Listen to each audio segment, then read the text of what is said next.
Hello students, आज की class में आपका स्वागत है। इतिहास, दो विश्व युद्धों के बीच जर्मनी में नाजीवाद और दूसरा विश्व युद्ध। प्रथम विश्व युद्ध के बाद पिछले दो अध्यायों में आपने प्रथम विश्व युद्ध और में वर्साय की संधि और रूसी क्रांति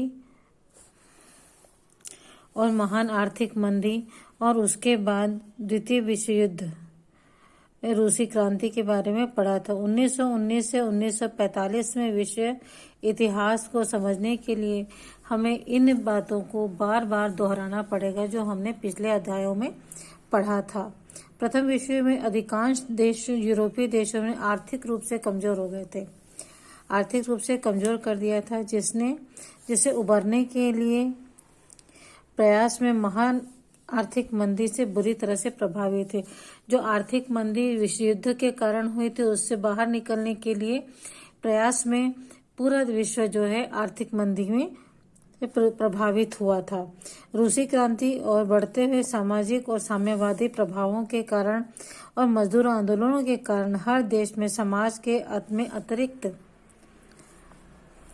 में आंतरिक तनाव बढ़ गया था और प्रत्येक देश इस विडंबना से उबरने के लिए, बाहर निकलने के लिए प्रयासरत था और उसके लिए रास्ता ढूंढ रहा था।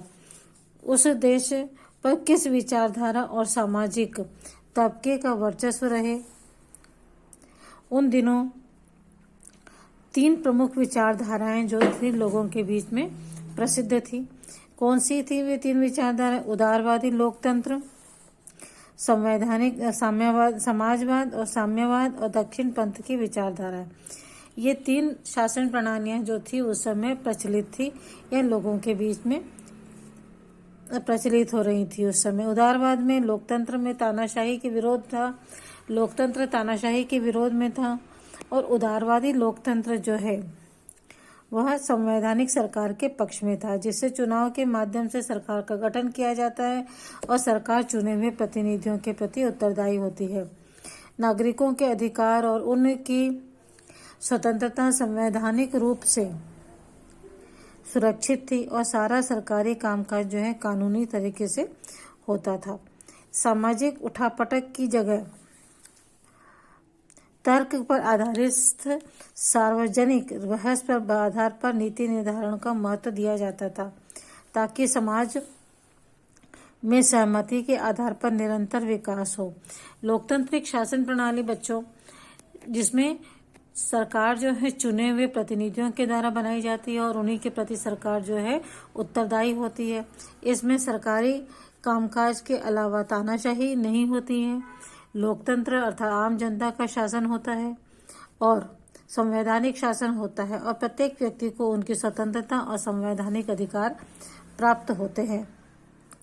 और जो भी नीति निर्धारण होता है, नीति का बनाया जाता है, जो भी नीतियां बनाई जाती है वह आम जनता और नागरिकों की भलाई के दृष्टिकोण से बनाई जाती है और सार्वजनिक बहस के आधार पर नीतियों का निर्धारण होता है। लेकिन 1919 के बाद कई देशों में उदारवादी संविधान बने और उनके अनुसार सरकारें भी बनी, लेकिन व्यवहारिक रूप से यह देखा गया कि जो वहाँ पर भ्रष्टाचार अत्यंत व्याप्त था। वहाँ पर धनी और मध्यम वर्ग जो था, भ्रष्टाचार के माध्यम से धनी वर्ग जो था वह शासन पर हावी होने लगा था और चुनाव में जीते हुए प्रतिनिधि वास्तव में लोगों के लिए प्रतिनिधित्व नहीं कर पा रहे थे, क्योंकि जब किसी एक विशिष्ट वर्ग का शासन पर अधिकार होता है या उस पर प्रभावित होता है तो शासन में उत्तरदायी नहीं हो पाता और जो जनप्रतिनिधि होते हैं वह शासन कार्य पूरी तरह से ईमानदारी से या निष्पक्ष होकर नहीं कर पाते हैं। उदारवादी व्यवस्था उन देशों में अधिक सफल रही जहां संपन्नता थी और सामाजिक तबकों के बीच टकराव में कमी थी, जैसे ब्रिटेन और संयुक्त राज्य अमेरिका।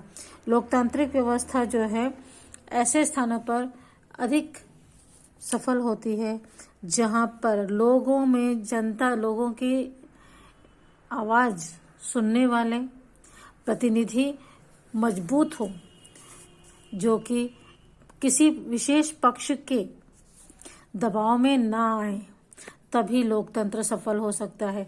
यदि जनप्रतिनिधियों पर किसी वर्ग विशेष के लोगों का आधिपत्य हो जाएगा या उन पर उनका अधिकार हो जाएगा, प्रतिनिधियों पर उनका शासन करने लगेंगे वे अधिपति को विशेष वर्ग, तो वहां पर लोकतंत्र संभव नहीं है। लोकतंत्र के लिए आवश्यक है कि जनप्रतिनिधि जनता के प्रति उत्तरदायी हों और कोई भी विशिष्ट वर्ग अपने शासन कार्यों के लिए में अपना या उनका किसी का भी पक्षपात न करे, तभी लोकतंत्र सफल हो पाता है। तो द्वितीय विश्व युद्ध के बाद प्रथम विश्व युद्ध के पश्चात जब शासन व्यवस्था में की स्थापना के समय आया, दोबारा लोगों ने उस समय शासन में पुराने शासन व्यवस्था को उखाड़ फेंका और नई शासन व्यवस्था को बनाया। उस समय प्रायः अधिकांश देशों में लोकतांत्रिक शासन व्यवस्था ही बन पाई और इसी उद्देश्य की पूर्ति के लिए कि अब विश्व में दोबारा कोई विश्व युद्ध ना हो, इस उद्देश्य की पूर्ति के लिए अधिकांश देशों ने लोकतांत्रिक शासन व्यवस्था को ही अपनाया, किंतु अधिकांश देशों में लोकतांत्रिक व्यवस्था सफल नहीं हो पाई। ठीक है, इस वीडियो में इतना ही। अगले वीडियो में हम इसके आगे देखेंगे।